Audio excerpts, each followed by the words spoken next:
Okay, everyone, I think we should begin. Hello and a very warm welcome, wherever you so are.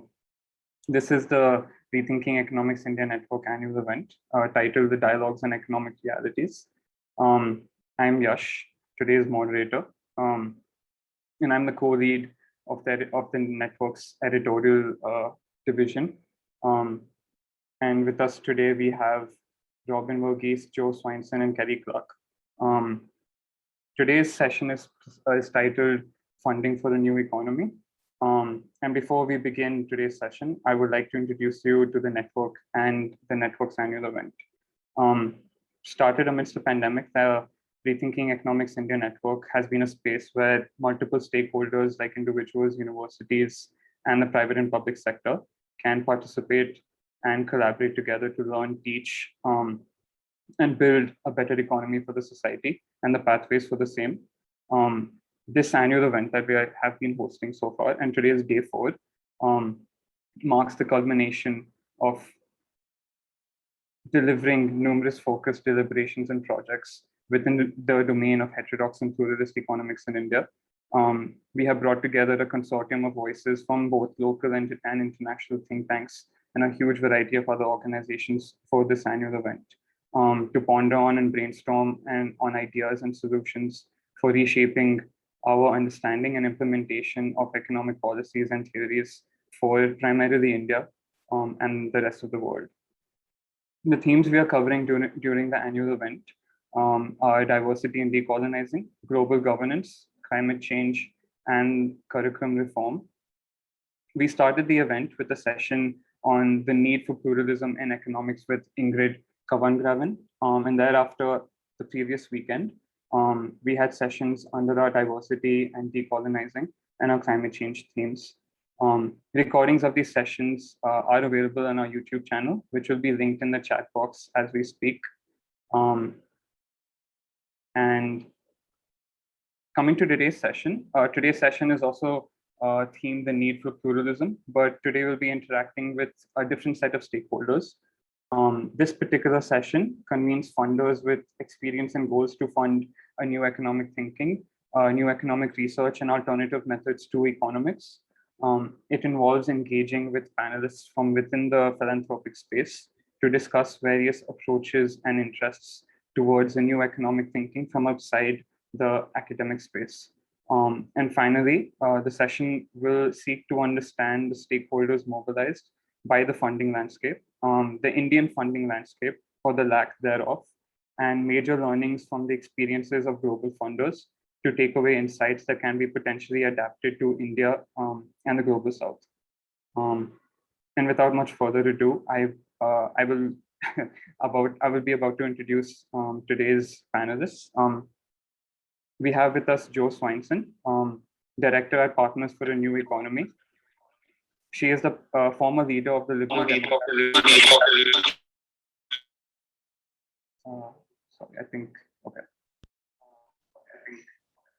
She is the former leader of the Liberal Democrats in the United Kingdom, and she co-founded a cross-party group of MPs to work collaboratively on new economic thinking and well-being economics.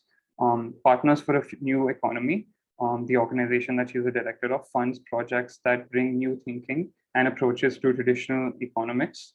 Our second panelist today is Kelly Clark, who is the Director of Finance Capital Market Transformation at Laudes Foundation.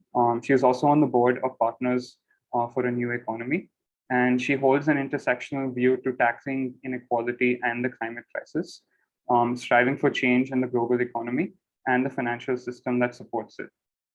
The Laudes Foundation funds efforts that seek to move towards a climate positive and an inclusive economy. And our third panelist today is Robin Vogees, who is the Associate Director of Knowledge and Innovation of the Economic Justice Program at the Open Society Foundations. He also has a PhD in political science from Columbia University, where his scholarship examined the ways in which macroeconomic policy regimes shape capital labor bargaining systems and class formation in post-war Europe. And currently, Robin oversees learning, innovation, and research and manages the Economic Justice Program's work on transforming corporate governance and advancing the vision and the discourse of economic justice. And with that, I think we can begin the roundtable. Thank you everyone for bearing with me for this for this introduction. To start out with, Joe, I think the first set of questions would be for you. And without much further ado, could you explain to us the purpose and the ideas behind the building of your organization, and the theory of change for your organization, and what were the ideas behind the setting up of the areas that your organization funds? Yeah, absolutely. Thanks so much, Yash, for that introduction. And I'm really delighted to be here participating in your annual conference for Rethinking Economics India. I know that of all of the Rethinking Economics network organizations that exist, it is one of the most active and the fastest growing. So it's really, really good to be able to support you guys with the conference today. Obviously, there's going to be a lot of chat and faces on screen, so I was going to share a few slides to just take you through Partners for a New Economy and some of our thinking and how we've been set up. So I'm just going to share my screen I can't share my screen, so maybe that's not going to be possible. I don't know if you're able to make that happen, but I can start by telling you a little bit about the history of Partners for a New Economy. So we were first set up as an organization in Joe, you should be able to share your screen right now. Sorry. Fantastic. We were set up as an organization in 2015 and founded by 4 different philanthropic foundations who had all come to this from an environmental lens. And that was the MAVA, Oak, Marisla, and KR foundations in Europe. So, I mean, basically the environmental destruction, I don't need to explain to the people on this call, I imagine, has been fueled by our economic system. And these 4 environmental funders had been, over a period of many years, funding lots of different conservation projects and environmental projects that had, in and of themselves, been successful. But as you can see, the environmental problems were getting worse. And so they started to consider, how do you actually target the root cause of what is making these environmental problems worse? And that is how Partners for a New Economy was formed, with the aim of tackling the economic system. Now, we started from an environmental perspective, and that remains our main lens through which we observe this problem, but it's also, as you know, fueling extreme inequality within countries and of course between countries around the world. So we have a vision at Partners for New Economy that we should have an economy that is redesigned so that nature and all people can flourish. We were delighted last year to be joined, the initial 4 foundations, by 2 more. So Laudes Foundation, Kelly is obviously part of the panel today, and also the Ford Foundation joined us last year. So we're growing as a donor collaborative. And what do we do? How are we thinking that we're actually going to try to make a difference about what the design of our economy is? Because on some levels, obviously, that is, a huge, big problem to try to solve. So we primarily work by making grants, and we are focusing the grants that we make on nurturing people and projects that expand frontiers and build momentum for emerging ideas. So we're looking at, where is the new economic thinking? Where are the ideas that were, on the edges of possibility? And how do we bring those ideas more to the mainstream? And how do we connect people and movements to build power for transformative change? So this probably in one slide sets out what it is that we do and how we think we're going to make a difference. So we have that overarching nature lens where, we don't fund anything where there isn't a deep understanding of the planetary boundaries that we need to operate within and how urgent transformation is. We are currently mainly focused within Europe, but trying to do that in a way that takes a broader global outlook into account. And it's really because this is where our current level of expertise is. It's where we know best. But we are looking to develop clusters of grants beyond Europe in future. We've identified New Zealand as the first place that we want to do that, partly because we see that with their well-being economy budgets and the way in which they have been experimenting with different economic models for some years, that they could become something of a beacon for other countries, and we hope in a sort of targeted, step-by-step way to make other grants beyond Europe as well. And then these three big ideas, really, it's ideas, people, and power, is what we are trying to fund. So we take the view that there are lots of ideas already about how to change the economic system. And we don't subscribe to there only being one single way. I mean, like we think in economics, we're very much looking at pluralist thinking, but you could take the ideas of different types of working, of universal basic income, of different approaches to monetary policy. There's lots of different ideas out there. We need to keep developing new ideas, because we take the view that what seems possible today, in 5 years' time, there'll be a whole other set of things which are possible that wouldn't even be thought of now. But ultimately, many ideas exist that are not being implemented. And our analysis is that is because of a lack of power. And the existing economic system has a lot of vested interests. It is difficult to take that down. And therefore, we need to strengthen connections between people and organizations so that we can build the momentum and the power for change. And the people are going to be really, really key to that. So people who are reflective, who are collaborative, who are working with others, who can build bridges. The new economy movement is itself quite small still, but it needs to expand and work with other movements, with the anti-racism movement, with the movements on climate, on nature, with the feminist movement, with the movements for equality and against poverty. These are all different elements of part of the same problem. At root, our economic system is exploitative, it is extractive, it is short term, and that does need to change. In addition to our grant making, we are going to increase our convening, so that we can help to grow not only the number of new economy funders, but also the field of change makers that is putting change into action, and make sure that we share our learning and inspire as part of that. A little bit of systems thinking. This is something called the Berkana loops model. Basically, it talks about an existing system that is in that is the kind of current system, and how do you change that to a new system that comes out. And we identify that we are funding pioneers who have new ideas, how those connections can be made, how those can be built, and then also how people in the existing system can be helped to transition to away from the old damaging system and to a new system. Most of our funding work is around these early stages of the new system, but we definitely link back to the dominant system. So, for example, we have a grant to the OECD, which is funding their New Approaches to Economic Challenges unit.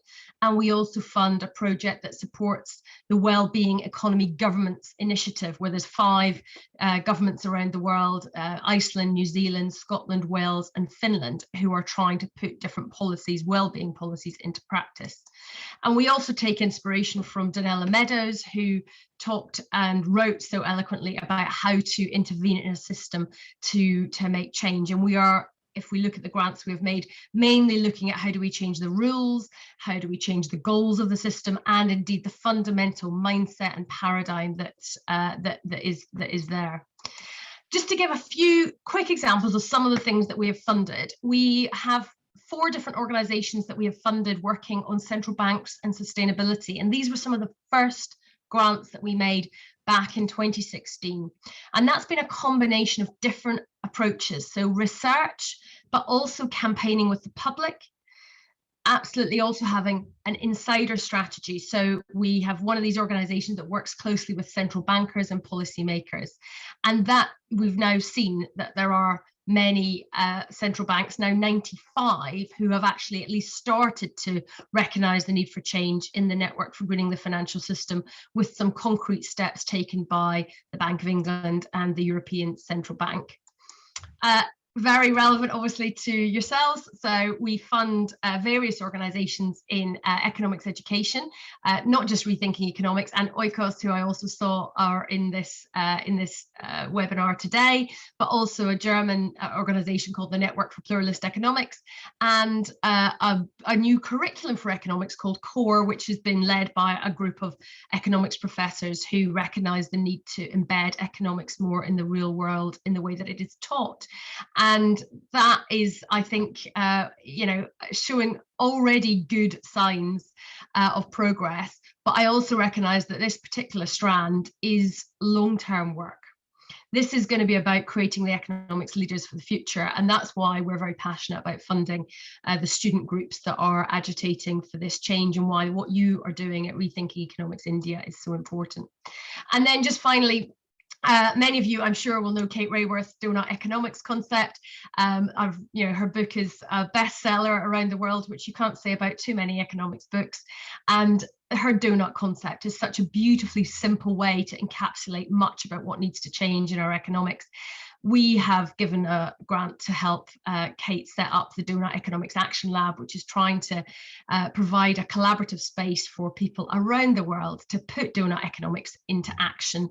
And it's still a fairly new initiative, but it's already got off to a great start. So that's hopefully a bit of a whistle-stop tour of Partners for a New Economy and some of the things that we fund and how we think about it. And I'll be looking forward to taking some questions and getting engaged in the discussion after hearing from Kelly and Robin. Thank you, Jo, so much. That was a very, very informative presentation, and the opening to this session as well. Thank you so much again for that. Kelly, if you could handle and tackle the same questions that were put forth to Jo as well. The theory of change behind your organization, the one that you work for, as well as the purpose and the ideas behind the setting up of Laudes Foundation.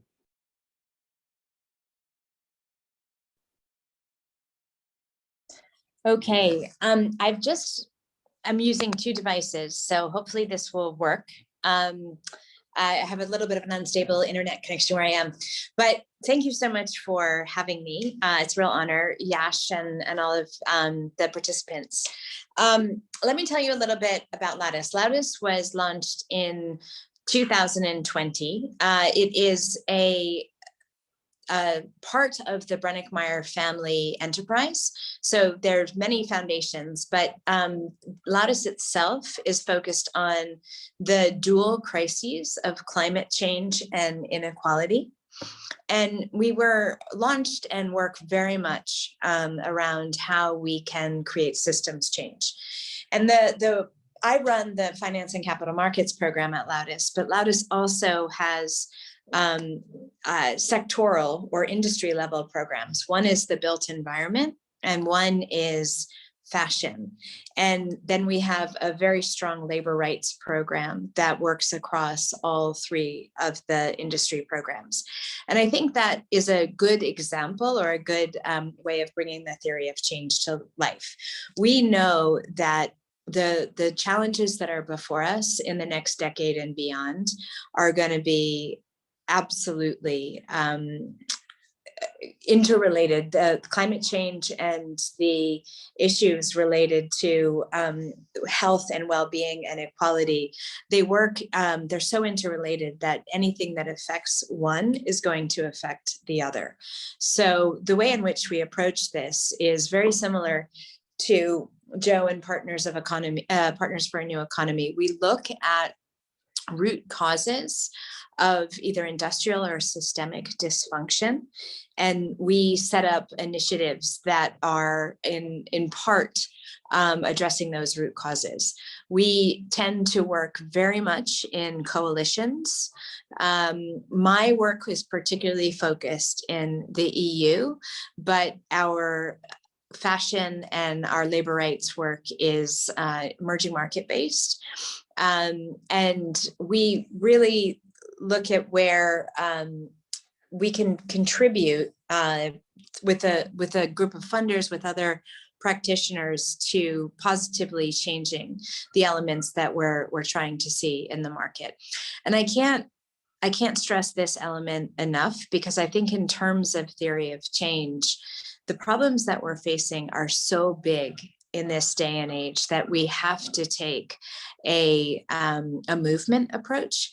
And I think that that is particularly exciting and possible in this moment. I'd be interested to hear what Joe and Robin feel, but I think that the last year and a half particularly has created a seismic shift in the ways in which the philanthropic community is addressing these challenges. And I find the opportunities to share information, to co-fund initiatives, to use the things that we produce from a research or a tool perspective as public good that we share in order to help others work on systemic change and positive campaigns. I think that there's a really big transition towards this way of working on collective action. And I am personally incredibly enthusiastic about that. I also think it's very important because no one organization or entity, no matter how big the philanthropic wallet is, can singularly address an issue. So once we start working in tandem and being able to pass things off and collaborate at a systemic level, much more becomes possible. And to put this in context, I use this example frequently. We at Laudes use legal frameworks as an area that we do want to influence, and we do fund in that area. However, we don't fund legal lawsuits or litigation. And yet I'm so glad that a handful of other funders do that, because it allows us to create pressure on the system in other ways. And you may be asking yourself how this relates to new economic thinking. And I guess this is what brings me to the question about our theory of change.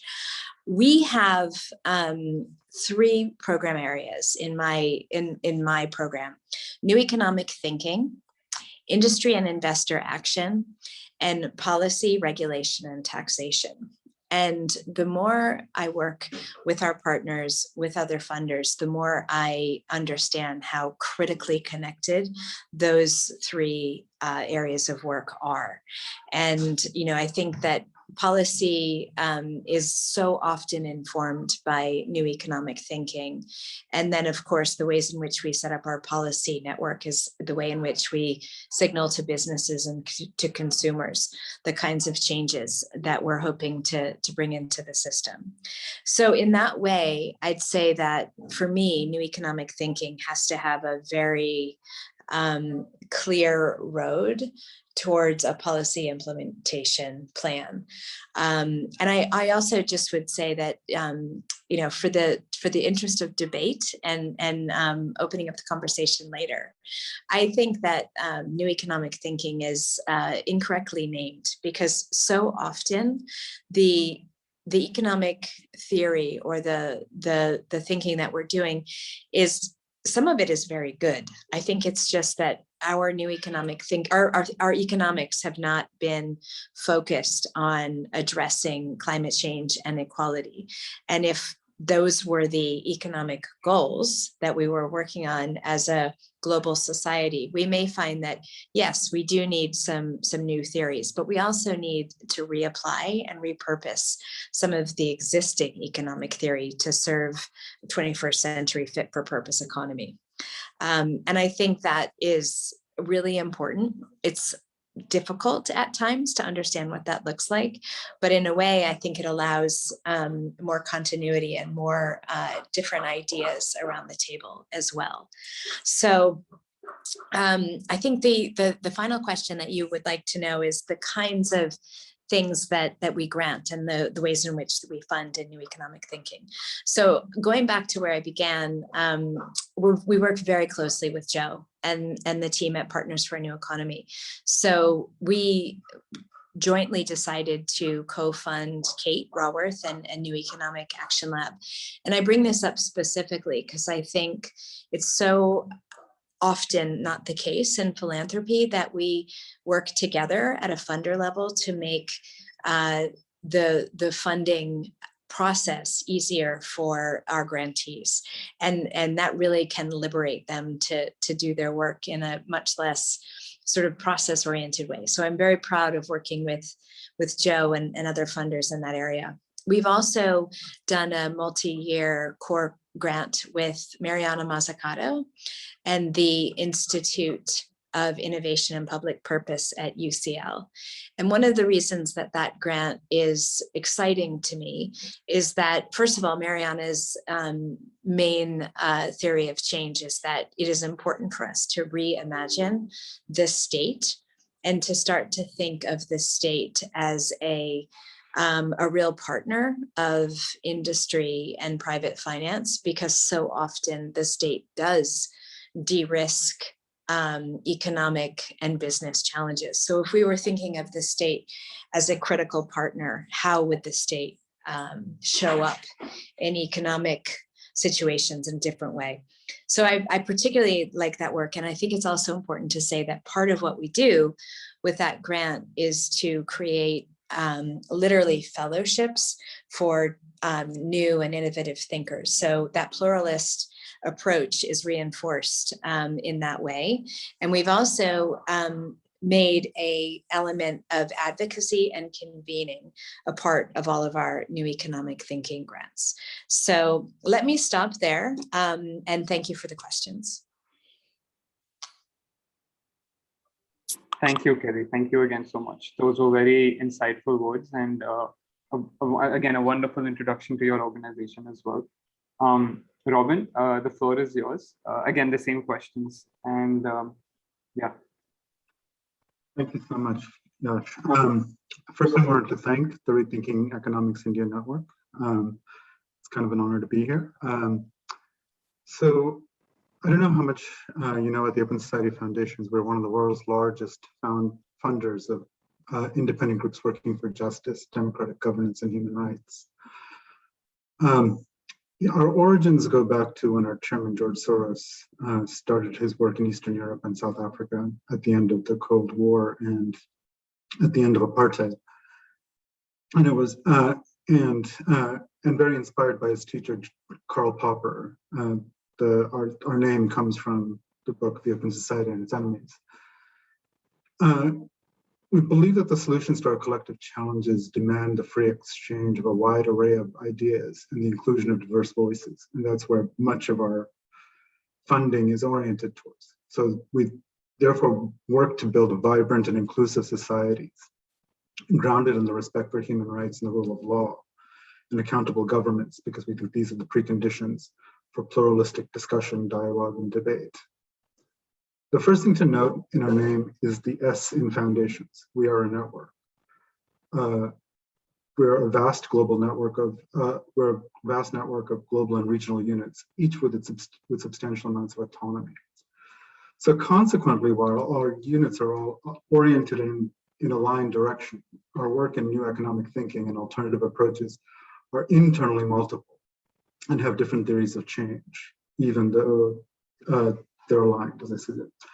So I'm going to try to categorize three kinds of interventions because it's going to be hard to summarize everything we do. First is to change the discipline of economics itself, not just as a set of ideas, but as a set of institutions, practices, and research programs. To advance new methodologies, theories, curricula, public engagements by these ideas, both to the field and externally. Some of you know the Institute for New Economic Thinking, which was created in the wake of the 2008 financial crisis. We've been its largest funder since its founding. It's a nonpartisan, nonprofit organization devoted to developing the sharing of ideas in economics and political economy. Ideas that create a more equal, prosperous, sustainable, and just society. So INET's, the work we fund for INET covers everything from commissioning research to convening forums for the exchange of ideas to developing curricula and to especially nurturing a global community of young scholars. The Young Scholars Network Network is one of the largest in the world. So INET's work, aligned to our mission to help bring debate, sort of tries to connect the mainstream with alternative approaches. So everything ranging from sort of standard mainstream, what some might call neoliberalish economics on the one side, to Marxian economics, feminist economics, green economics on the other. We a year ago, a little more than a year ago, 10 months ago, we launched something called the Open Society University Network. George Soros committed $1 billion to supporting 25 institutions of higher learning around the world, from Bangladesh and Colombia to Germany, the UK, Lebanon, Palestine, the United States, Kyrgyzstan. A large global network which funds in developing a global network of thought, which extends beyond economics, but it does also support areas of research such as economic democracy, which we recently sort of made a grant to at an institute at Bard College in New York. And finally, we also support regional efforts to advance non-Northern systems of economic thought, right? So we have made grants to the International Development Economic Associates Network, a pluralist network of progressive economics, largely in the global south, pushing back against neoliberalism, and especially the way neoliberalism affects countries outside the global north. Supporting a series of institutions on the African continent to advance African economic thought. And so this is the realm of ideas. A second approach involves supporting alternative or non-mainstream approaches in the policy space. So think advisory and advocacy. This work more explicitly tries to connect alternative economic thought to the policy regime, right? So we fund research that, while pushing the discipline, also tries to shape the policy space. So this funding includes efforts to integrate like feminist economics and issues such as care into economic policy and macroeconomic analysis. To rethink industrial policy, we also fund IIPP, rethinking the role of the state, especially as it relates to climate and inequality. And we fund a lot of work on climate adaptation and mitigation, rethinking climate finance, for example.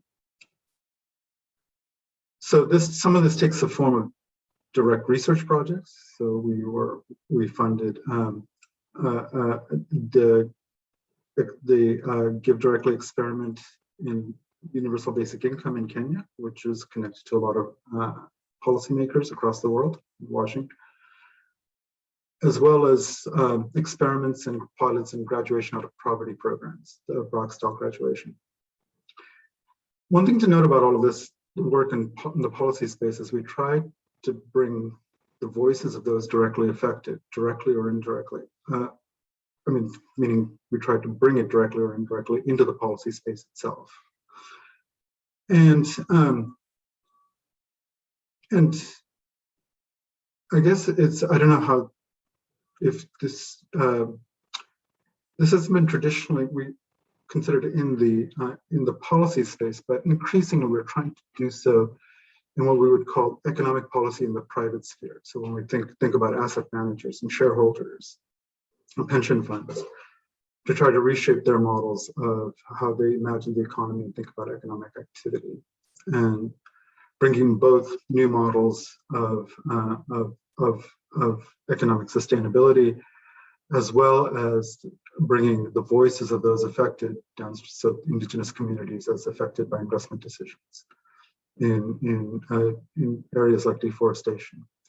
And so trying to bring a greater variety of voices to all the spaces where economic decisions are made. So finally, we have a smaller body of work, especially through things like our fellowship program, which try to popularize economic concerns such as inequality. I mean, this is a minor stream, and I'll get to later in the Q&A session, because I think there's some things philanthropy has been very good at, but some things it's been kind of bad at in sort of, and I think the crisis, the COVID crisis and the ensuing economic crisis that followed has really highlighted gaps in as Kelly was saying, gaps in what how philanthropy has looked at some of these spaces. I should mention that in addition to grants, we do direct advocacy to governments and multilaterals, often capacitating progressive governments to engage with counterparties such as the IMF. We also do a lot of debt equity investments in alternative economic models as a way of trying to see new approaches in the market itself. And although we have lessened the area of economic thought, but certainly with the area of economic practice, we do have a litigation unit, which does bring sort of legal challenges to private sector actors. EJP itself, and this might sort of give you a sense of how we've been thinking about things, works in a number of areas, but we sort of categorize them in three, which is we orient towards fiscal justice, looking at illicit financial flows, tax systems, public service spending, to try to address both the question of the obligations of different social actors to common welfare, as well as the role of the commons in providing a set of services which can be characterized as a decommodified basket of goods, which serve as a right of citizenship, not citizenship in the legal sense, but as belonging to a society. We also work in innovations in labor power, and partly because we are taking a political economy lens. I think we kind of forget how much the labor movement in a diverse set of societies have been responsible for the creation and the maintenance of democracy. So we come to it from a political lens, because as I think I mentioned, we try to look at the economic sphere and the political sphere as indivisible, and economic rights and political rights as coextensive. And we do a body of work on reforming corporate governance. Clearly something's gone wrong with the way we organize production in society and distribution in society. And so many social ills, from taxation, policy capture, climate, labor abuse, human rights violations, racial inequity, can increasingly be traced back to the decisions made by corporations, large corporate entities.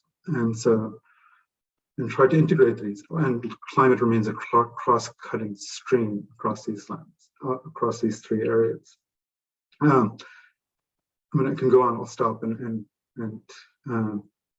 answer any questions in the Q&A.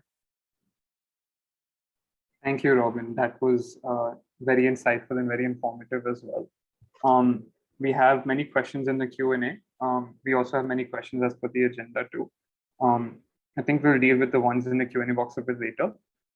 But for now, I have a few questions from all three of you, in fact. And all three of you mentioned insights and perspectives and journey pathways related to scaling up initiatives after having began at a specific geographical location for each of your respective organizations. So I guess the first question, and I think we can repeat the order that we have been going on with so far. How do you scale up, and what hindrances have you sort of faced while scaling up and while collaborating with other organizations as well? Yeah. Is this about the initiatives that we fund, how they scale and become more widespread?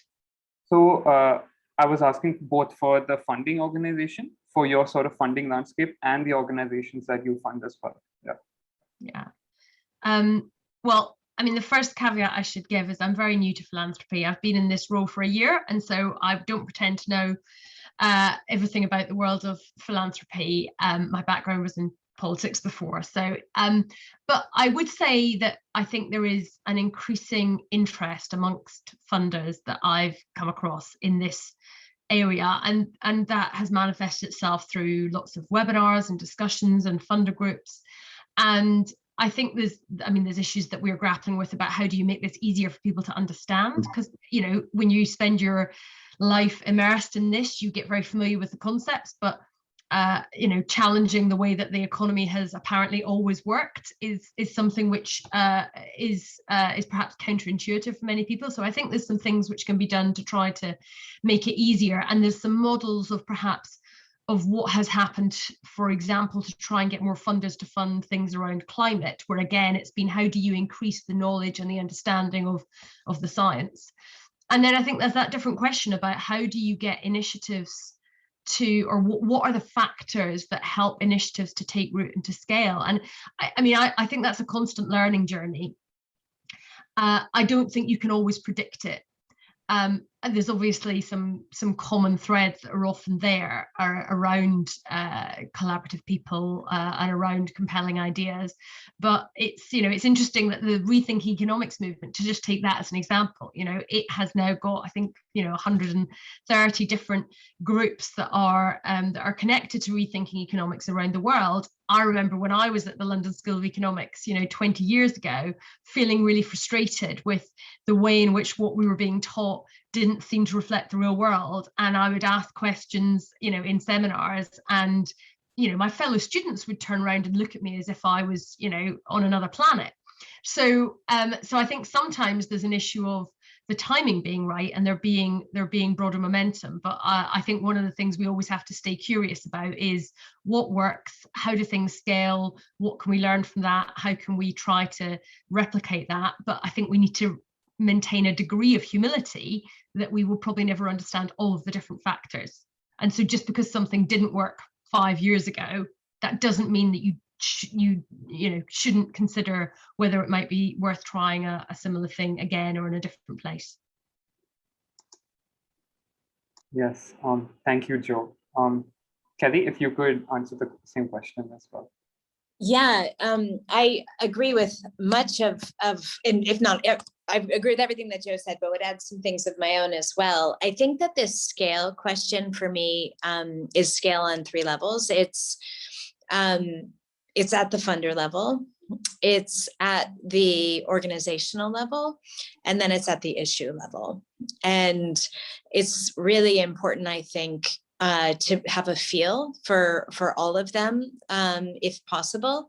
And so for me, I think in terms of the funding space, new economic thinking, or smart integrated economics, depending on how you phrase that, I think that's a funding area that's on the increase for all of the reasons that Robin and Jo and I have spoken about. Like, you do need a understanding of the economy and how it's actually organized and set up in order to address social and climatic issues. So I think we're in a period where we'll see that this work is beginning to scale in new and different ways, which is very exciting.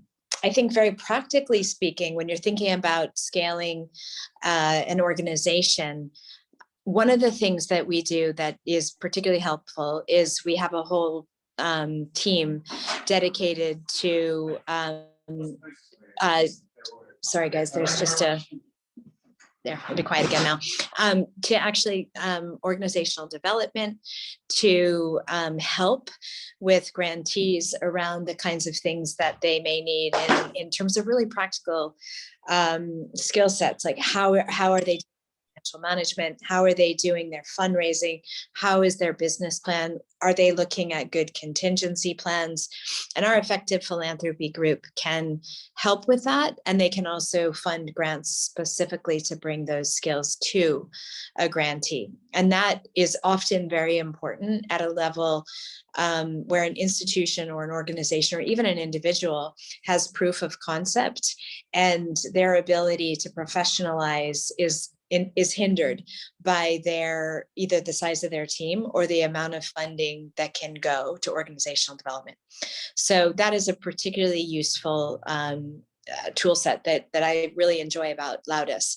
And then I think the other thing that we can do to scale is to really work on a coalition or an issue level. And this, I think, is also an incredibly exciting part of our work. I found that it's not always so easy to get grantees or competitors, as you would expect, to come together around a campaign or an issue. And when you do find a group and some leaders that are well oriented towards that, the ability to scale the thinking and to actually join up different parts of economics, policy, strategic comms, and the narrative, the whole situation changes. And a particularly good example of this, and I'm actually going to name some organizations because they've done such a good job, is the work, for instance, that the New Economics Foundation does in coalitions around fiscal policy, around monetary policy, around the well-being economy. I also think the the Council for Economic Policy is very, very good at that.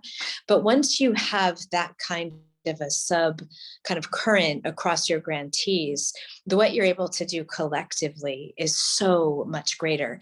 And then of course, it's easier to fund that group across many foundations as well, because there's an actual movement and a community sense with a direction and lots of different elements to the work. So that to me is, when you get to that situation, relationally, capacity-wise with your grantees, it's a moment where I think a great deal of impact is possible. So over to you, Robin.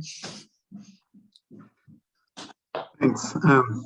And I really don't have much to add what John Kelly said, except perhaps I think, at least we face a tension, right? So which implicates the scale question. On the one hand, a lot of scaling sort of our funding and the organizations we fund and the issues requires a lot of patience, right? It's a long run. Need a long time horizon. And yet at the same time, we have to respond to rather immediate challenges. So when you think about the financial crisis or the racial justice uprisings or COVID, or when the list can go on, and there's always like a crisis,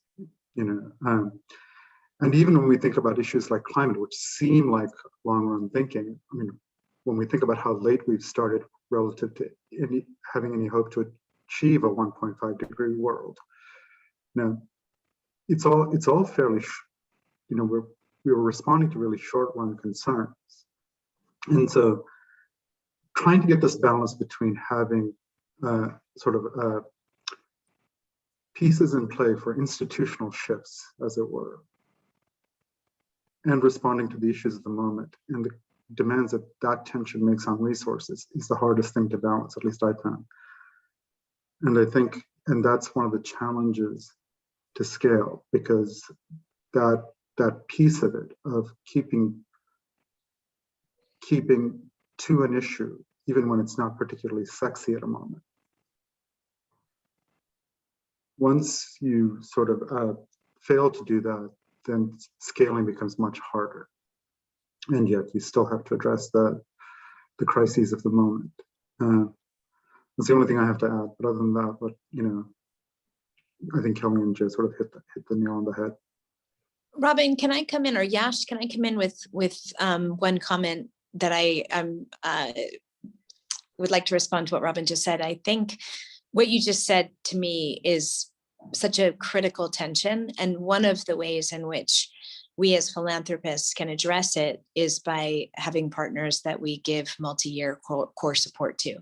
Because in those cases, they have enough capacity to be able to work on the big ideas, but to also embrace the moment and whatever challenge might be unfolding in relation to the global macroeconomy and the overall work. And I think that depending on which philanthropists you work for, the multi-year core funding is still not prevalent enough to be able to balance these two very different time horizons.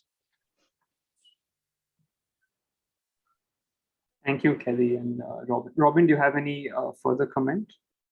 Apart from that, I agree with that as well. Yeah, no further comments.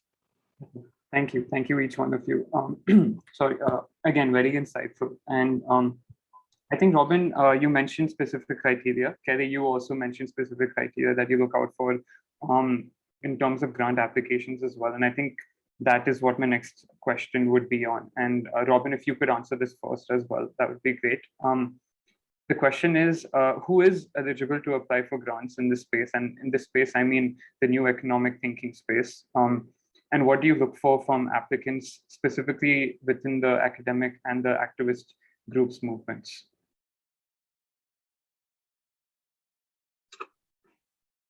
I'll take a cut.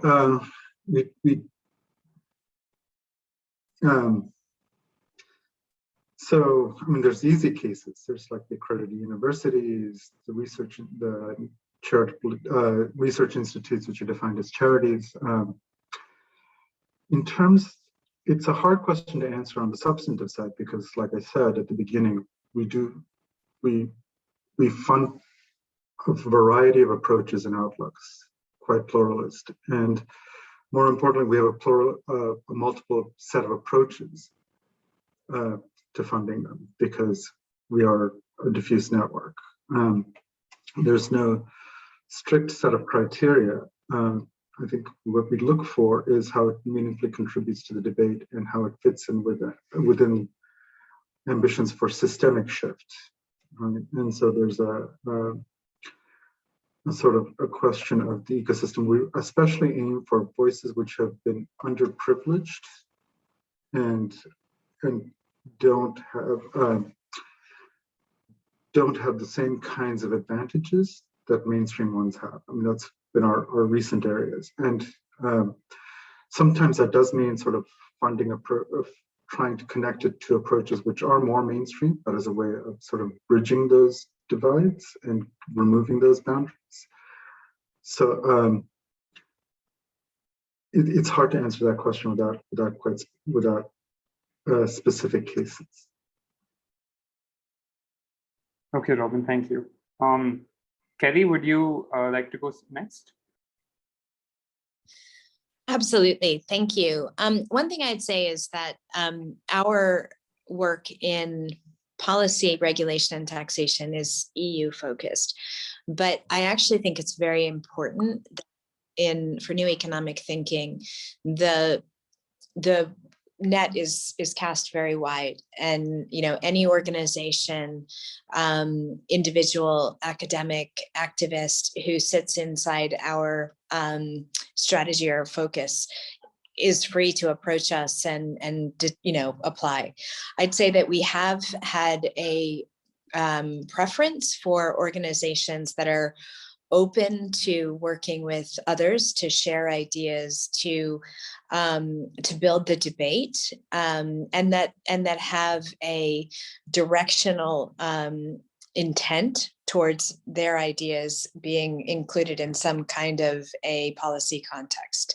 And I think that that's really quite important. But I also think that in new economic thinking, we're looking at really changing the power structure, as Jo said in her opening remarks. And I think that with that, we have to look, as Robin said, for new voices and voices that may not have had the same advantages and the same halls of power.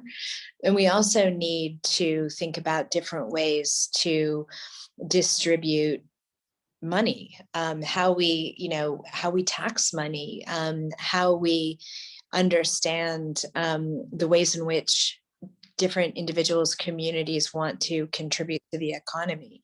So I think for me, we really need to hold ourselves accountable to a deep level of curiosity in terms of the grantees that we would consider and an openness there. We will almost by nature have a preference for grantees that can and easily work in a collaborative environment or an intel sharing environment. And in my kind of perfect world, my grantees would have an eye on the research or the campaign element, depending on where they come from, of what they want to do. They understand the value of the strategic comms that could come out of their work and who their audience is, and understand where advocacy would be applicable in their particular area. Now, that's a big, tall order, and not every grantee can bring that to the table, in which case it's really important that if we as a funding community can help them by hooking them up to other outlets that may be able to package and communicate the information, or may be able to come together to get critical mass around an issue, that we can work as a community and as a collaboration together. Thank you, Kelly. That was especially very insightful in the pandemic world, or in the post-pandemic world, hopefully. Joe, would you like to answer the same question as well? Yes. Sure. We tend to have a bias towards funding newer organization. It's not to say that we don't fund existing, organizations, but what we like to kind of identify the pioneers. And because we came together with the foundations sort of wanting to do things that were a little bit more at the edge, and by pulling their funding together, feeling the ability to take what's sometimes described as more risk, though I'm never really certain about that whole concept within philanthropy, because I think compared to very many occupations that people actually have in terms of working in hospitals during a pandemic, for example, then the kind of the risk involved in philanthropy feels to me to be fairly minimal, and I suppose it's maybe just the kind of opportunity cost of what else you might have achieved. But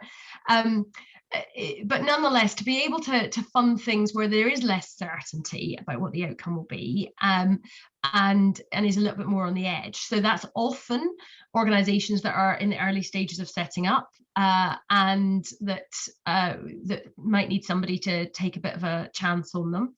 And in that case then, so we're not looking for, right, what's your kind of 5 years of your track record, but you are then looking at the individuals who are involved in that and how they're working together, and also like what the plans are. So, I mean, for example, we tend not to fund just research on its own. We tend to want to have, people having a clear idea of how they're going to bring that research into the debate, how they're going to use it to drive something, how they're going to use it to inspire people to the cause, or to try to actually influence policy, or depending on what the specific circumstances are. So it's really about that collaboration and those pioneering projects. And I think unlike Laudes and OSF, we are very, very small. So in total, we have the equivalent of 2 full-time employees in the organization. So we don't have an open applications process. We invite applications, but then we are doing always intensive networking in order to try to make sure we are finding the new edges and the new frontiers of this new economy space. And again, that provides the perfect bridge to the next set of questions as well. Thank you, all three of you again. This question that I have is a bit future and outward looking. What do you three feel are the hindrances for philanthropic capital specifically to enable regenerative and inclusive economies? And I guess the second question, or the second bit to this question, would be, how can philanthropy enable equitable funding? The keyword being equitable in this instance. So Kelly, would you like to go first this time? Yeah, I'd love to answer that. And before I do, I just wanted to say, one of the things that is so important about organizations like Partners for a New Economy, which is able to seed fund new organizations, is they provide the first philanthropy capital in a capital stack, so to speak. So that, and that's actually why we're part of Partners for a New Economy, is because they serve as a mechanism to help us build pipeline later on in the growth stream of investments, and as well as ideas and exposure. So I just wanted to pull that plug in there, because it's really important that the continuum of philanthropic funding understands where they play and where they can accelerate either a growth of an issue or a change. So with that, would you mind just paraphrasing that question again so I can fully come in? Yeah, sure. The first bit of the question was, what do you feel are the hindrances for philanthropic capital to enable regenerative economies? And the second question is, how do you think philanthropy can enable equitable funding to reverse the systems that perpetuate global inequity?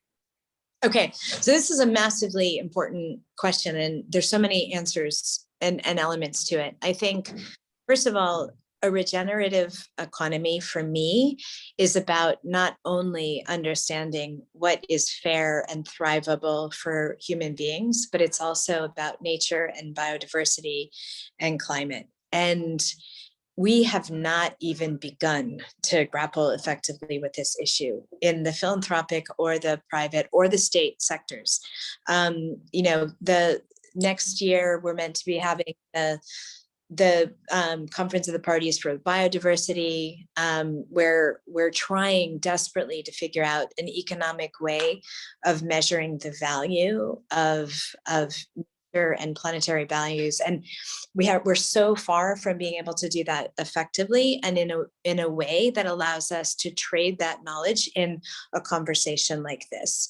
So that's going to require a great deal of openness and data creation and creativity. The good thing, I think, is that certainly the philanthropic world, and I think to a certain extent the economy as a whole, is beginning to understand that without multiple species, without plants and flora and fauna and clean air, we don't have. So the barriers to different players being able to co-create together are coming down. I don't think they're coming down fast enough. And so that's one of the things that in my job at Laudes, but also as somebody who cares deeply about these issues, that ability for us to co-create at a political level, at a scientific level, at a financial structuring level is becoming more and more important, because that will be a hindrance. Now, if you think about what is ahead of us in terms of rapid decarbonization in less than 8 years, 9 years, it requires every single one of us, with all of our expertise, our openness, our willingness, and our different capital, to come to the table and find solutions that may not be comfortable, and they certainly don't have precedent. And that is a hindrance, and it's also a massive, massive opportunity. Last thing I'll say on this topic, and it's something I've been thinking about a lot lately, so I do have a lot to say on it, is I think sometimes philanthropy, despite being 100% loss, tax-free, unaccountable capital, does not take enough risk. And so when we see the kinds of quantum of money that's coming into philanthropy, particularly in the last 2 or 3 years, there's been a great deal of wealth and a great deal of commitment to philanthropic endeavors. I think we need a real boost of courage in terms of what is possible for philanthropy to do. It's already 100% lost money, so it can be used to leverage and to structure guarantees, securitization, like massive, big capital reallocation, if philanthropy thinks of itself as at the base layer of the capital stack. And I'm really speaking like my former banking self here, but I think it's something that there's a great deal of potential that hasn't been tapped on that level yet. I'll stop there. Thank you, Kelly. And speaking from the perspective of a person who was also very, very, very briefly in the banking space as well, I can sort of understand where you're coming from. And especially really insightful about what you said with regards to the risk that the philanthropic space is willing to take. Robin, would you like to answer this question as well? And if you have any sort of comments on what Kelly just remarked. No, I mean, I agree with what Kelly said. I think there are a couple of things, which is, I'm going to maybe just focus in on some of the way, some of the cognitive frameworks that we operate with. It's sort of constrain us. I think, and a couple of notes. So I think we have a very good sense of how, to orient ideas to reshaping institutions, and that's and thinking of people power as one of the engines to drive that institutional change. I think we kind of forget, because it's kind of murky as to how to do it, that ideas help create coalitions, help create people power. And we can talk about it retrospectively in history. So after the Great Depression, the way coalitions were realigned because new economic policies created alliances which didn't exist before. Similarly, in the crisis of the 1970s, how inflation created new alliances, but they were enabled by new ideas. right, which embedded those coalitions. And there's a lot of scholarly work on it. How to put that into practice is kind of a hindrance. And so trying to think about how to assemble the right set of players through ideas and ideas being the glue that helps create a common understanding, is something that we just have a bad sense of. I mean, I don't think anyone has a good sense of how to do it, but only recognize it in retrospect. But how to do it prospectively has been one of the challenges. The other, I think, is also this. I mean, is this question of risk. I think our sense of, I mean, I think we don't take enough risk, but I think we always feel like we are taking risk ex ante. But I mean, if you look at sort of grant reports, right? I mean, it's almost nothing ever fails, which is kind of amazing because, like, you know, everything is like all our evaluations was, this was 80% of success and 90% of success. You know, yes, we could have done better, but I mean, there are very few, like, this was an unmitigated disaster. We thought it would deliver big, and risk is failure, right? I mean, you know that you've taken risk because you've piled up a lot of failures, right? And so, I mean, you could have insurance on the side or other kinds of hedging mechanisms, but you can and should have failed. I mean, risk in this area means we're trying things which we don't know if they'll work. You know, low probability of success, high impact. Because if they didn't, then why wouldn't everybody be doing it, right? Our model of what risk is I think, is one of the things that inhibits us from actually addressing these things. That's the only thing I have to add. Also, I wanted to add one thing about that. I think you also asked a question about equity, global equity, which is, I think that there are two things, right? So one is, so our approach, we're in a process of massive restructuring where a lot of our work will be regionalized. So we are an ensemble of a little more than 40 programs, global and regional and national. We're reorganizing into 5 regional programs and a global unit, with most of the work being done through our regions, in Africa, Eurasia, Europe and Central Asia, East Asia, Latin America, and the United States, in an effort to be closer to our grantees and to have our priorities be established by being closer to the problems. What this does not mean is local knowledge informing local solutions only, right? I mean, I think we kind of forget that it's not like, you know, Argentine activists and scholars didn't have things to say about the East Asian financial crisis in '97, right?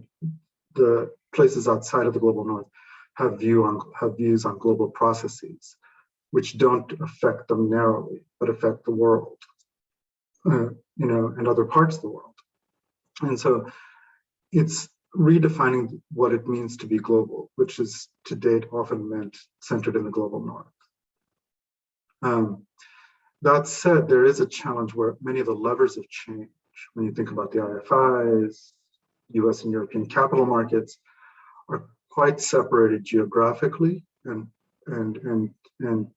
in terms of policy networks from the sites of impact. And so there's an open question of how do you, and that's often used as a way to stop conversations, right? But how do you use that as a way of starting conversations? Think about how to bridge those gaps between the site of impact and the lever of change. And so I think that's the hurdle that remains to addressing global inequity issues. Thank you, Robin, for bringing up that the global north and the global south divide. Joe, would you like to tackle the same question as well? Absolutely. And just first of all, I'd like to pick up on something Robin said about risk and failure, because I mean, we have the same debate very often in Partners for New Economy, and we have had some unmitigated failures, and indeed some small number of grantees that were honest enough to basically, you know, put that in the report, which is great. But even for an organization that takes, you know, likes to pride itself in doing that, there's not very many of our grant reports that read like that. What I think is interesting, though, is that thinking about risk and failure is also to play in the issue of timescale, because something might actually need quite a long time. I mean, we were only 6 years old and we've just had an evaluation process done on our initial portfolio. And sort of one of the outputs of that was that, the projects that we had that were more closely embedded in existing power structures seemed to have higher impact, which is true, but also probably inevitable if you're only looking at a 6-year, or in this case, a sort of 5-year time period. The things which were more likely to really take root were the things that started off closer to fruition. Whereas the new ideas that we've been seeding, or indeed, if you think about the investment we've made into the student groups in terms of rethinking economics, you start to get some benefit of that in the short term. But if you look at rethinking economics in the UK civil service, there's now a network of policy officers, there's a couple of hundred of them, that many of them were alumni from Rethink Economics. They're now in government and they're organising within the government civil service. Now, in 5 years' time, they will be in more senior positions. In 10 years' time, even more so, and also in other fields like business and other aspects of the media or politics. So I think sometimes the timeline that you look on something might not be very successful in a kind of short time span, but you might find that it pays off big over a different time period. In terms of the hindrances, I mean, one of the things where, philanthropy's got a lot of money and simultaneously is not a lot of money. So when you think about it in the context of the problem of the economic system, right, the amount of money that philanthropy spends, let alone the amount of money that philanthropy spends on this, is actually quite tiny. I think there was a report that said only something like 2% of philanthropic spend was on climate related activities, and that was a couple of years ago. It may have changed slightly, but that's a small amount, and that's just thinking about climate. New economy is a fraction of that. So I think one thing, sometimes philanthropy can sort of put itself in a position that it's going to be able to solve all of the problems of the world, and it's not. So I think that's also why we need to be smart about, as Robin was saying, the institutions of our society, having, free and democratic media, having the ability to have people's rights upheld, human rights defenders being able to speak out and have whistleblowing and have protections in place. All of that kind of structure of our society is so incredibly important. And sometimes the best role philanthropy can play is to uphold those areas that might be very difficult for other funding to flow to, because bluntly, it's probably easier to raise money for a cancer charity than it is for a human rights charity. And that's not to say the cancer charity isn't worthy of getting funding. Of course they are, but there are some causes where it is very difficult to secure the funds. And I just kind of wanted to also say one of the other difficulties is there is a little bit of a contradiction. So we're trying to create new economic thinking and paradigms, but there's a lot of old economic thinking in philanthropy as in the rest of the world. So whether that's in the way in which we assess our projects and the kind of, the KPIs and the tick boxes of how we expect things to work, whether it's how philanthropy considers how to use things like their investments. So, you're getting a greater number of philanthropic institutions who are trying to change their investment strategy to align with their mission that is through the grant making that they do. But it's by no means is it all philanthropy that's doing that. And if you even just think about the sort of mantra of trying to get the greatest amount of investment, as if like the growth of the endowment is like the most important thing, when actually maybe it's not. Maybe it's much more important to have the endowment invested in things which are going to create impact, even if the return is lower. So there's some things there which I think haven't really properly been shaken out, and we are, just to be very blunt about it, I talked about an extractive economy. It's an economy that is extracted of the natural world. We dig stuff out of the ground that has taken millions of years to create, and we use it and we burn it and then we throw stuff away without really thinking about what we're extracting and the value of that. We extract from other people, right? There's a lot of kind of fanfare about the abolition of slavery. There's much less soul searching about the structures that enabled slavery to persist for such a long time in our history. I sit here in London and I think about the the wealth of either the United Kingdom, right? I mean, basically, it's a story of going to other countries in the world and stealing stuff and sometimes stealing people. And so when you think about that extractive economy and that philanthropy is a product of our economy as it is, then I think that throws up some really quite almost philosophical and ethical issues. And to then just touch briefly on the whole issue of the global south, I mean, what is stopping more equitable use of that philanthropic wealth in terms of funding? I mean, we have taken at Partners for New Economy the decision to stop funding initiatives which are just focused on the United States. That's partly in terms of we've got this expertise in Europe, but also because there's a lot of money already in the United States. Now, there's also a lot of money already in Europe.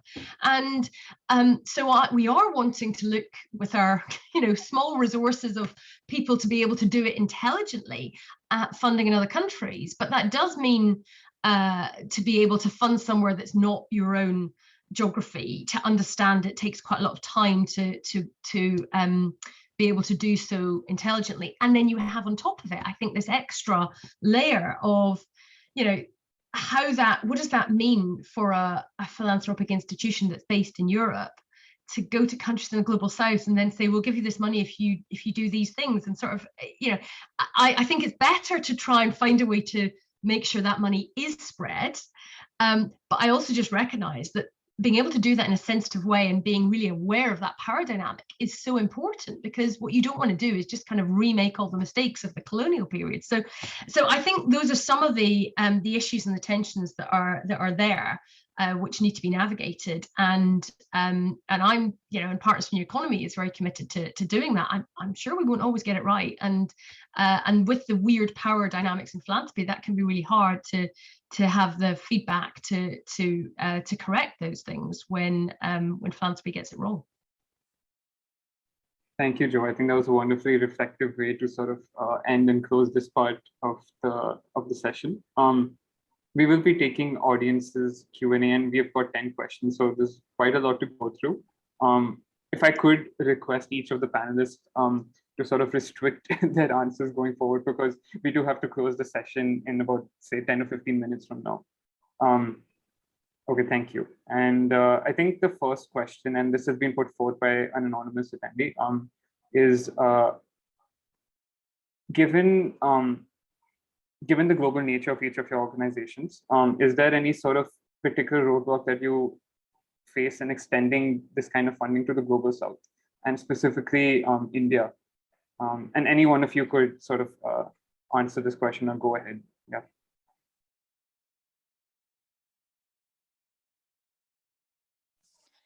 There's no restrictions from the Laudes side. I think that the biggest restriction is often a lack of awareness on both sides about, in our part, that we're a new economic thinking funder that would support ecosystem work in India, and awareness around what we do within that ecosystem in India.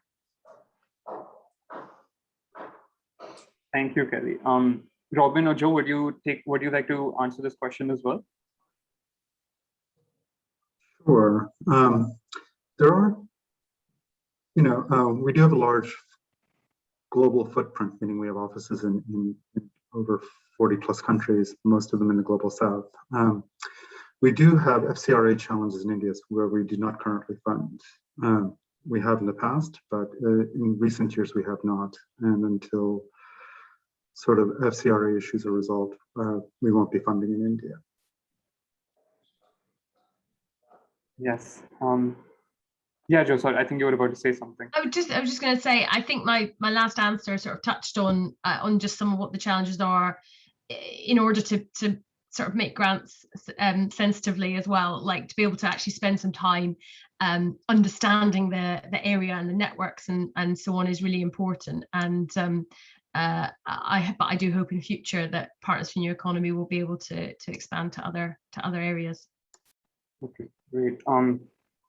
The next question that we would like to put forth is, each one of you spoke about policy advocacy and policy regulation and policy change specifically as well. Is there any sort of concrete way, or is there any pathway for sort of this funding to get realized into policy change? Is there anything that anyone of you see in terms of criteria for the funding to actually get actualized in terms of policy change? Again, the floor is open to any one of you to answer this. Yeah. I can jump in on that. I think an example I sort of touched on a little bit in my presentation was on the central banking.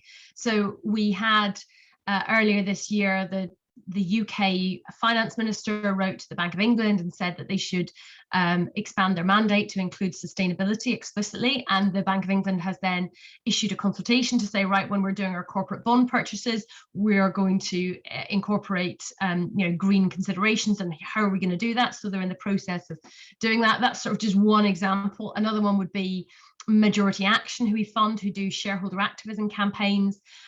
They succeeded in getting lots of shareholders to vote against the reappointment of the director Lee Raymond, and ultimately he was forced to stand down, which, yes, you can say in that individual company it has an impact, but actually I think the impact there is much broader, that if companies recognise that their directors may well face embarrassing votes against them on the AGM floor if they don't have good net zero plans, then that can create much broader change.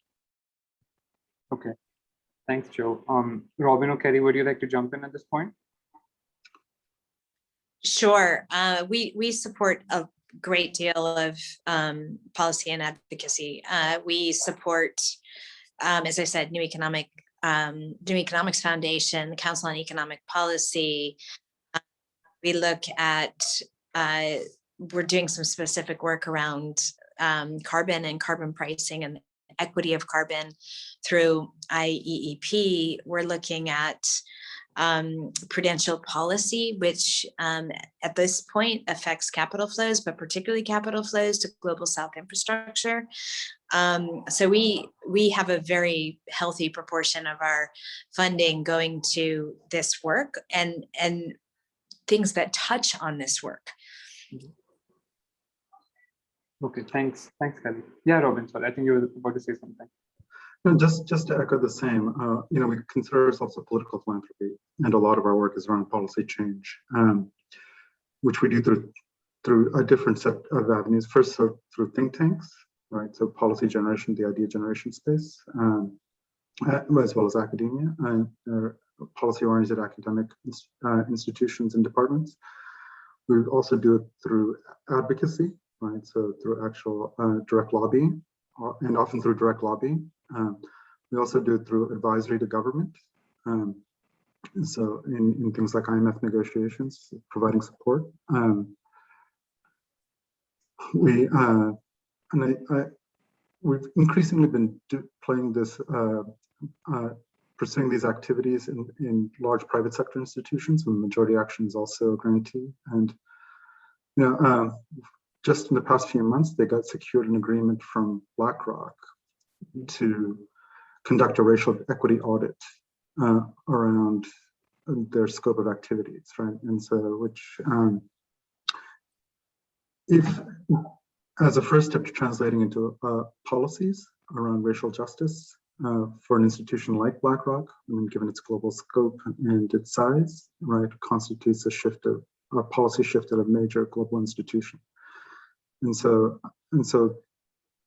those three approaches, but both on the private side and in the public side as well. Thanks, Robin. And I think we have just time for two more questions, which I will put forth through all of you right now itself. The first of those two questions would be something that sort of takes us back in time a bit. How has the current health crisis sort of changed your funding priorities, both geographically and sectorally? And I guess the second question would be, are there any projects that your organizations are funding currently that you yourself are excited about, or you yourself are looking forward to?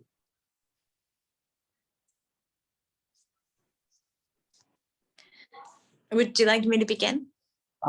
Yes, sure, Kelly. Okay. First of all, I have to say, we wouldn't be funding it if I wasn't excited about it. We're very fortunate in the sense that,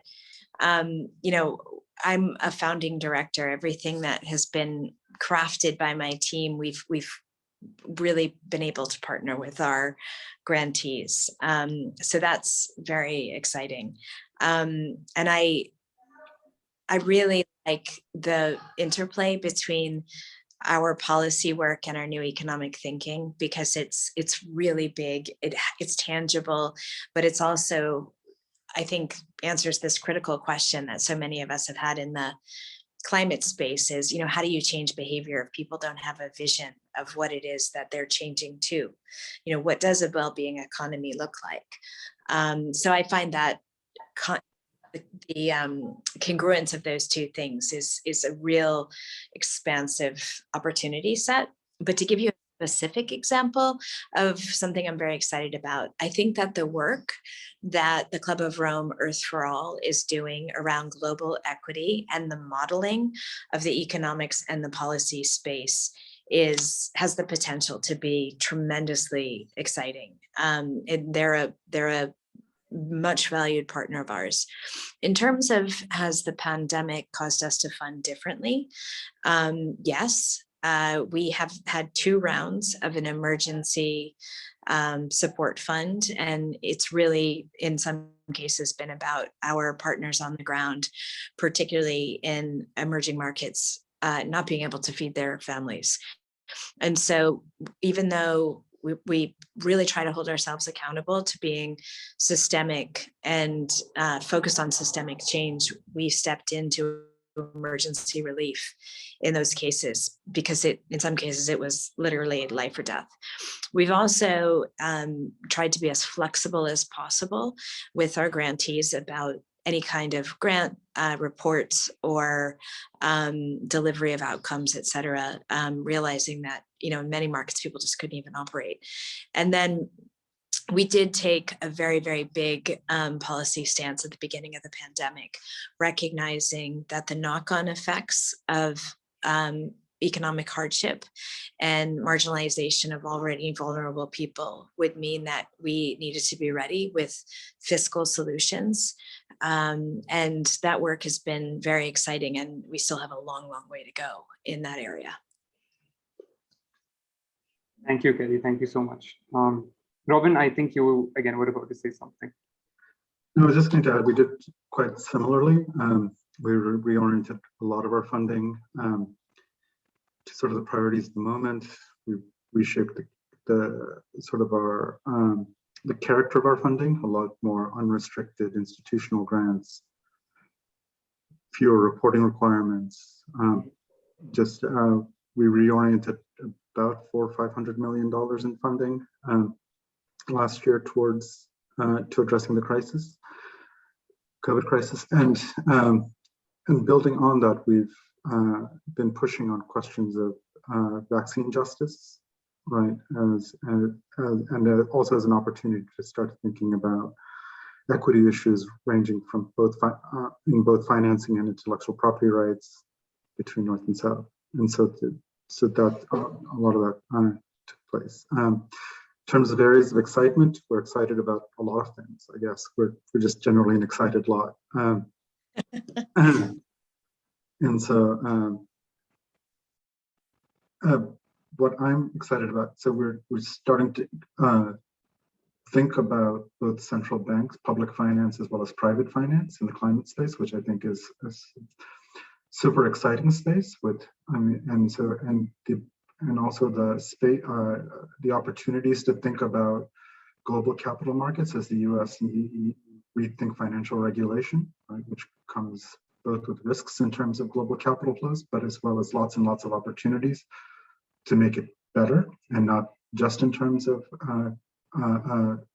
carbon, but also in terms of equity issues, equity and development. Thank you, Robin. Joe, your turn, yes. So maybe if I just start at what I'm excited about, there's a couple that I wanted to mention, and like Kelly and Robin, I'm excited about most of what we fund, if not everything. So there's one that the board just agreed, which is an organization called Culture Hack, and they've actually got quite a long history of really getting into how do you change narratives and what works, and they've been building a data platform to help really inform that. And we have just made a grant to them to run a fellowship, so they're going to take the information that they have and get between a dozen and 20 people from organizations around the world that are advocating for change to immerse them in their techniques about how you change narrative. And then I'm also really interested in what's going to happen like between those participants on that program, as well as running specific campaigns to kind of test out and learn what works. And then the other one is the New Economy Organisers Network. We funded for a while in the UK, and they provide the kind of glue to hold the movement together. They provide training and workshops.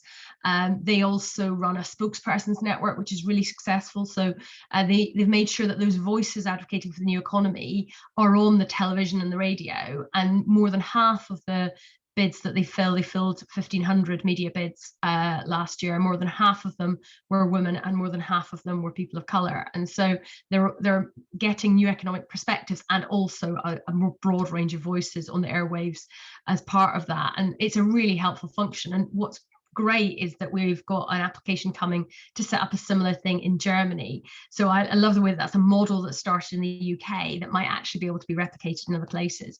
And just on the pandemic, I think if anything, it's sharpened our thinking. I mean, like the others, we've been kind of recognizing the changes that grantees have gone through and been flexible with budgets and so on. But I think what is really highlighted is that, I mean, these are not separate crises. We're in a time of multiple interlocking crises, and it's not going to stop. I mean, the pandemic's not going to be over anytime soon, and I think this is just going to be the way the world is. And so what that means for the new economics space is that we really need to be thinking about multi-solving these problems. And that's a term I've stolen from Beth Sawin, who has invented it and is writing a book on it. But it's such a powerful idea that you don't look at things in isolation, but you see how improving public transport mechanisms can help solve air quality and health problems. You see how giving Indigenous people rights can help solve land use issues and protect the natural environment. You look at things, you look at how a care economy can be better for women in the workplace, but also that these jobs are greener jobs and they make people's lives better. So finding those joined up solutions is going to be essential for the future. And I think for all the horrible misery of the pandemic, if it has helped us to realize that, then that is one positive thing to come out of it. Thank you, Jo. And I think that's, again, a very wonderful way to close the session. And we all share your excitement, or each of you, all the projects that each of you mentioned, we all share your excitement as well. So thank you, each one of you, for sharing that bit as well. And now I think the session formally comes to a close.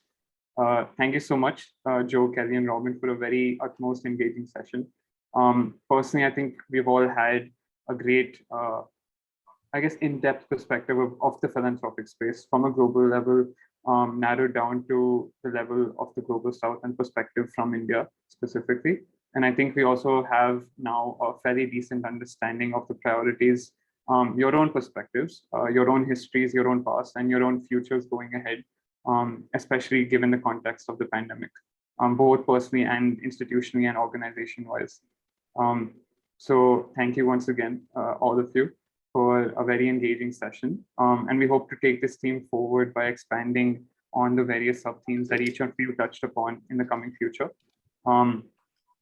And to the rest of the attendees as well, this brings us to the end of day 4 of our annual event. All of the session recordings, including this one, will be available on our YouTube channel. And to register for any of the upcoming sessions that will be taking place of our annual event during the coming weekend, you can head to our website and also to our Telegram group. The links of both, which would be put up in the chat by my team members, Jaya and Amrita. Tomorrow, which is Saturday, we talk about global governance in the global South. And on Sunday, we have curriculum reform and economics as the central topic. Again, the event schedule with specific details on each session is available on our website, and you can also register over there for the upcoming sessions. For any engaging conversation, you can join a Telegram group too. And we look forward to seeing many of you there. And thank you once again, everybody, for being with us today. Thank you for joining in, and take care and have a good weekend. Yes. Bye, Robin. Bye, Joe. Bye, Kelly. Thanks once again. Thank you so much.